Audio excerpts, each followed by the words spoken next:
Pag nag-change oil naman mga kaops ng outboard, kailangan i-down siya straight pababa para mabuhos lahat ng oil niya.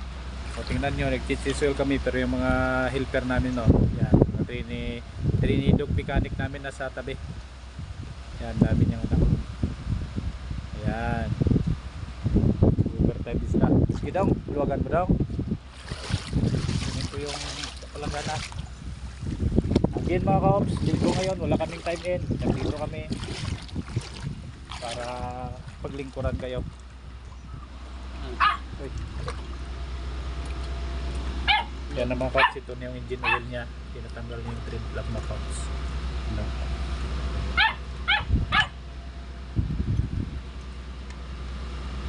2 liters lang ang capacity ng engine nya mga kaops. So,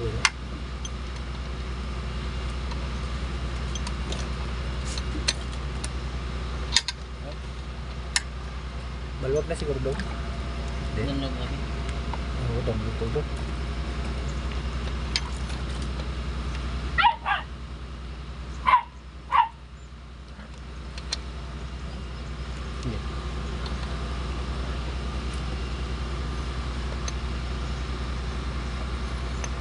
Yan, baka okay na. Yan, bantayan yan mga kaops kung natanggal kasi yung washer nya maaaring malaglag sa dagat.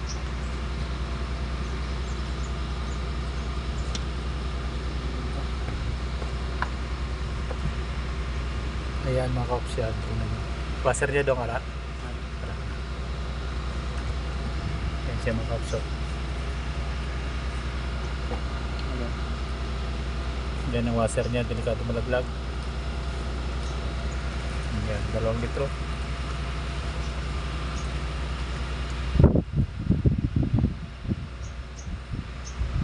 Sakagad mga kaops. Buksi ang akap di doon para so probos na. Nagay Domingo, yung magpalanaw lang sa ito. Oo. Yan. Kontingot din na lang.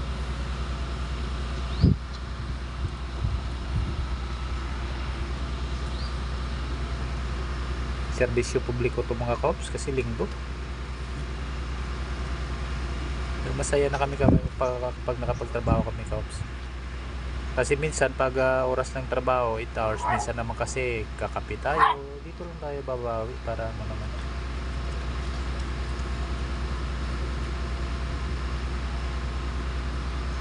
Walang bilangan ng oras, walang basagan ng trip, di ba daw?